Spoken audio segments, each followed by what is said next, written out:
Assalamualaikum warahmatullahi wabarakatuh. Salam dan bahagia.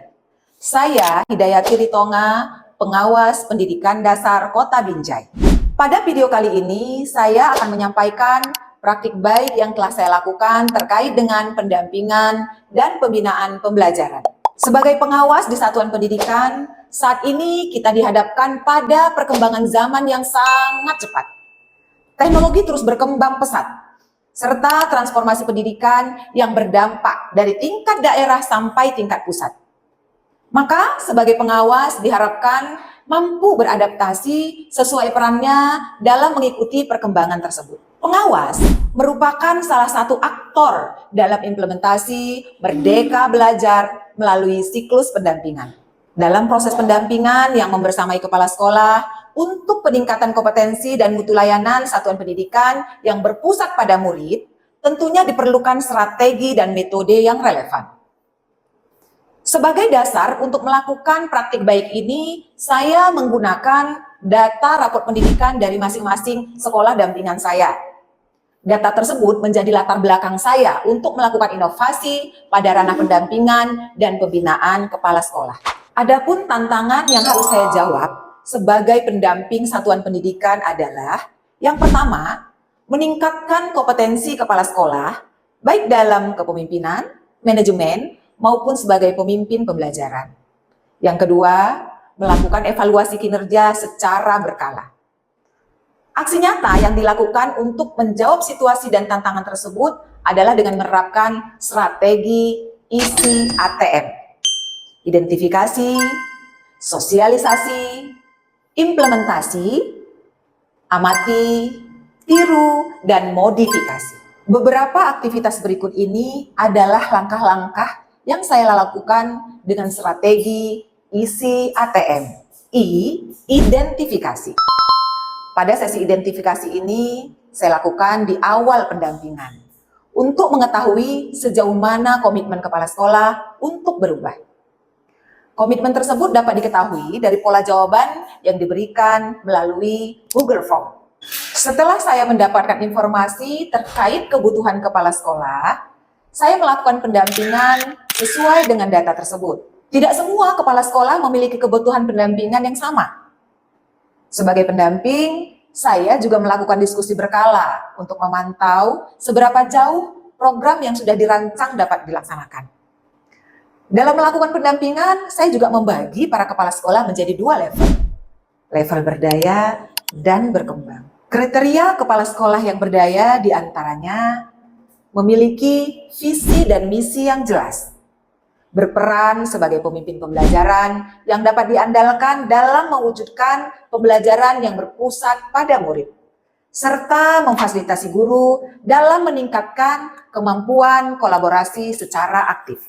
Sedangkan kepala sekolah yang belum memenuhi kriteria tersebut secara maksimal, termasuk dalam kategori berkembang. Namun, saya tidak melabeli kepala sekolah dengan istilah tersebut. Hal ini hanya untuk membantu pemetaan pendampingan yang relevan. Yang kedua, S. Sosialisasi. Pada tahap sosialisasi, saya menjelaskan tentang strategi isi ATM kepada kepala sekolah. Saya juga menyampaikan tugas setiap gugus dalam mempersiapkan kegiatan berbagi praktik baiknya. Kepala sekolah di setiap gugus saling berdiskusi dan berkolaborasi untuk melaksanakan kegiatan berbagi praktik baik. Mulai dari menyiapkan daftar hadir, menentukan tempat, dan hal-hal pendukung lainnya. Implementasi. Setelah saya mensosialisasikan strategi isi ATM ini, saya membagi kepala sekolah dalam kelompok atau gugus. Kelompok penerima ATM selanjutnya berkolaborasi untuk menyiapkan kegiatan berbagi praktik baik sesuai dengan ketentuan yang sudah disampaikan. Pada tahap awal, kepala sekolah yang berbagi praktik baik dilakukan oleh kepala sekolah yang berdaya. Namun, tidak menutup kemungkinan kepada kepala sekolah yang lain untuk berbagi praktik baiknya. Praktik baik yang dilakukan berkaitan dengan implementasi kurikulum Merdeka dalam kepemimpinan pembelajaran yang sudah pernah dilakukan. Selanjutnya, ATM. Amati, tiru, modifikasi. Pada tahap ini, kepala sekolah yang masih di level berkembang dimotivasi untuk melakukan ATM, amati, tiru, modifikasi dari praktik baik yang dibagikan oleh rekannya. Strategi isi ATM ini juga merupakan simbol semangat dari sebuah tanggung jawab setiap kelompok atau gugus untuk memberikan yang terbaik, berkolaborasi, dan berbagi praktik baik. Dari hasil kegiatan isi ATM yang dilakukan secara berkala, terdapat beberapa dampak positif bagi kepala sekolah. Di antaranya, yang pertama, memotivasi kepala sekolah untuk saling belajar dan berbagi praktik baik. Yang kedua, meningkatkan kompetensi kepala sekolah, baik dalam kepemimpinan, manajemen, maupun sebagai pemimpin pembelajaran.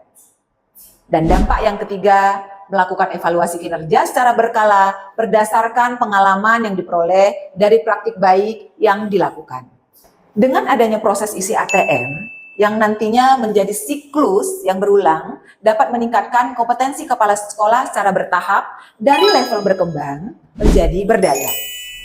Sedangkan kepala sekolah yang berdaya bisa mengembangkan kinerjanya dan terus berdampak pada rekan lainnya. Saya Tengku Wiwit Gusprianti, Kepala Sekolah SD Negeri 026791, Binjai Timur, Kota Binjai. Saya sangat mengapresiasi sekali strategi isi ATM yang digagas oleh Ibu Pengawas, Ibu Hidayati Ritonga, di mana strategi isi ATM ini sangat membantu kami sebagai pemimpin pembelajaran dalam mengembangkan diri dan menjadi ruang berbagi praktik baik di sekolah masing-masing. Demikianlah paparan praktik baik strategi isi ATM dalam pendampingan kepala sekolah yang sudah saya lakukan. Semoga bermanfaat. Terima kasih. Wassalamualaikum warahmatullahi wabarakatuh. Salam dan bahagia.